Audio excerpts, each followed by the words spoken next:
Hi, hello. Can you hear me? Yep. Great, thank you. Thank you so much for organizing this event. It's truly exciting, and I'm so happy to be here. I see so many familiar faces in the audience. It's a great pleasure. And today, my topic is going to be accelerating de-dollarization with trustless Bitcoin DeFi. There are three keywords that we see. I marked it in orange: de-dollarization, Bitcoin, and DeFi. And we're going to get into each one of those separately, and we will connect the dots and talk about how Interlay, my team, work to realize this vision that we're talking about. So beginning with the very first, oh, I'm sorry, going back. The first keyword, dollarization. I'm going to talk a story that all of us have heard 2,000 times already. Once upon a time in the 70s, the US and Saudi Arabia reached an agreement where the US provide protection and sell arms to Saudi, and Saudi agrees to transact to sell their oil in US dollar only. And for countries like Japan and Lebanon who doesn't produce oil locally, they will have to acquire US dollar in order to purchase oil, which is the beginning of what we call US dollar dominance. Um, in parallel, there's also something called Eurodollar system going on, which is the system for offshore dollar, where countries who have difficulty accessing US dollar will have to acquire or store their US dollar offshore in capital cities like Zurich or London. This is also why there was a very widespread influence for financial crisis in after 2008, because everything that happens with the dollar system is not limited to United States, and it impact the whole world. Yeah, I have a smiley face right here. I hope you enjoy my memes. I'm going to the next slide. And why are we talking about de-dollarization right now?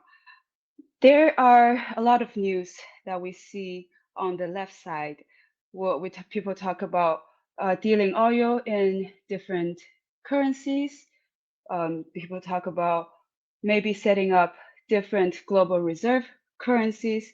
De-dollarization basically talk about the world moving away from US dollar being the global reserve currency and US dollar being the global reserve asset. People want to see a world where it's possible that US Treasury is not the only world's favorite collateral. And even in BRICS countries, we're talking about maybe let's set up a currency of our own, and maybe let's make it a digital currency.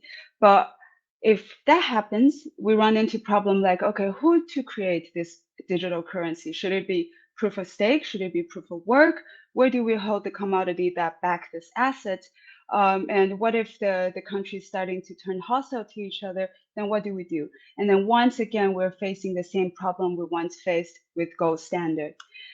And long story short, we get to an answer that I personally would prefer, and I believe maybe some of you here would also much prefer. If you do like it, maybe give me a thumb up right here if you do agree with this proposal with Bitcoin. With Bitcoin, we see a possibility of doing transaction that is revolutionary, that is trustless, that is instant, that is global, that is anonymous. Bitcoin was born out of a crisis. But now when we are dealing with Bitcoin, we see a lot of problems like centralization and adoption. With centralization, just like every Web2 project that we see, it's a black box. You put your money there, they do something, you earn money, and then you get a result, but you don't know how things work. We want something transparent. We want something auditable. And when we talk about adoption, Bitcoin is not easy to use. It's not even easy to move cross chain. We are not at a stage as much as I'm happy with where we are right now. we're not at a stage where we can teach our mom or our grandma to use it. At the same, even if I am transferring my Bitcoin across different places, there is so much worry, so much stress that is going on. And at the end, maybe the best way for a lot of people to use their Bitcoin is just to hold it, just to hodl it in a cold wallet and do nothing.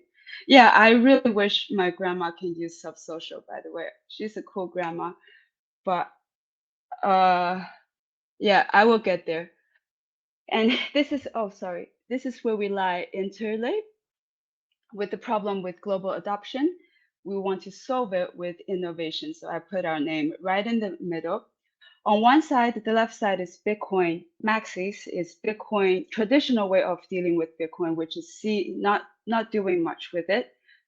And on the other side is where we want to go. We want people to be able to earn yield on Bitcoin, to have fun with it, to build on it, and bring it to all these ecosystem outside of Bitcoin blockchain. And we're seeing it happening now.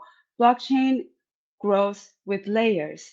There are layers of infrastructures. There are layers of with the Bitcoin economy. I will talk about it in our next slide. Where did it go? Here we go. Okay, it's a very smart thinking cat. When we think about Bitcoin economy, I will talk about two sides of layers. On one side is Bitcoin economy. We recognize, okay, there are miners, there are service providers, there are institutions, there are retail users like myself. There are a lot of different people who use Bitcoin. For miners, their risk, their rewards, their turnout is tied to Bitcoin prices. For you, a service provider, probably US dollar is a better way to measure their reward and risk. And for retail user like me, I tend to try to get exposure to both and think both ways. So we have to think about these peoples in the Bitcoin economy differently. They have different problems, and we tackle it differently. And when it comes to decentralization, there's also layer, because that's what we do. We're a decentralized solution for Bitcoin scaling. There's finance, the tokenomic should be decentralized, which introduce governance. At Interlay, every decision, every cross-chain decision, everything that we do have to go through governance. We discuss with our community, and then we make the decision.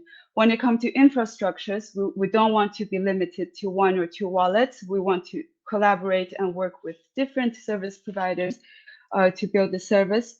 And then lastly is developers, because if your project is built with only one team, the same people, how can it be decentralized?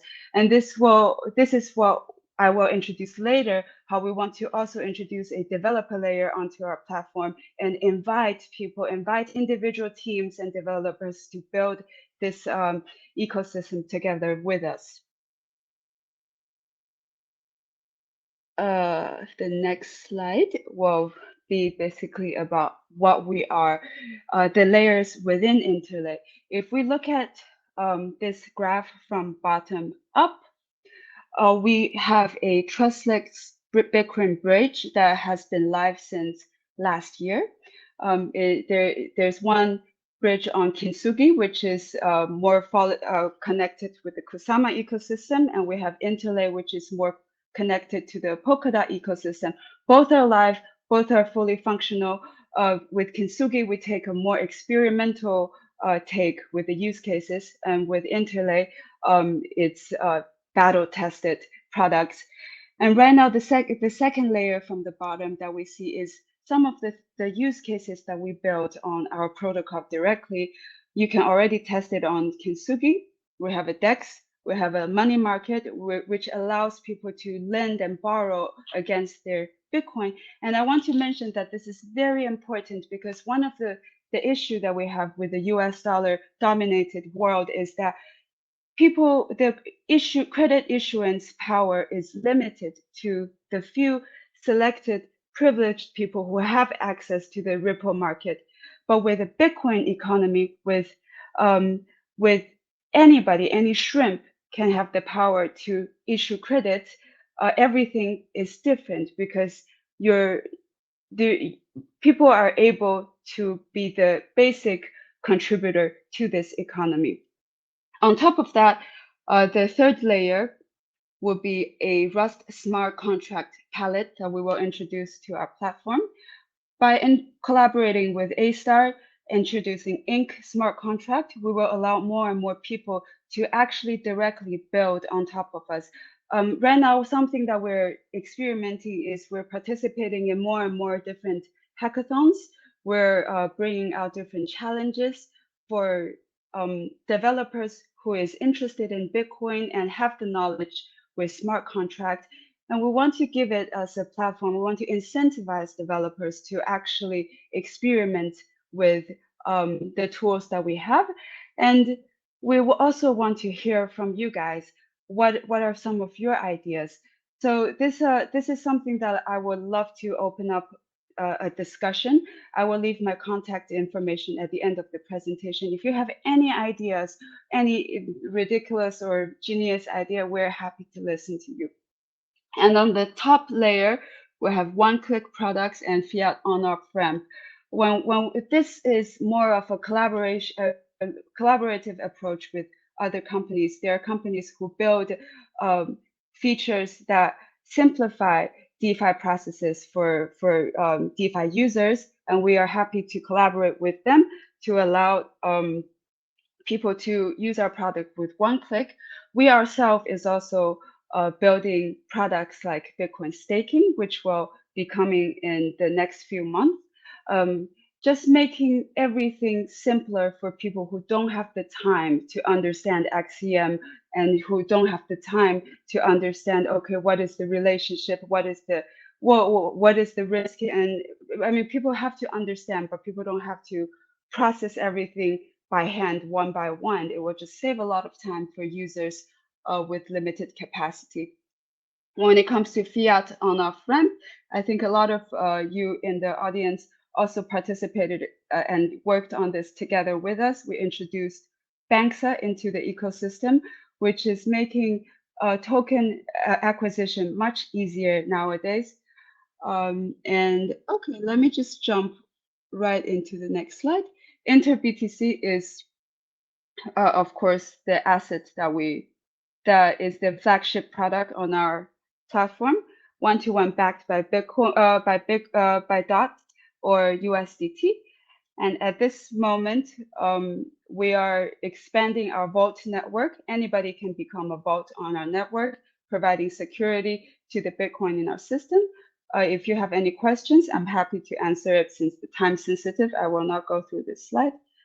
Very lastly, this is my contact information. You can take a screenshot and reach out to me later if you have any questions. And lastly, information about our protocol, and same thing, feel free to take a screenshot. Thank you so much. I hope I'm not taking too much of your time here.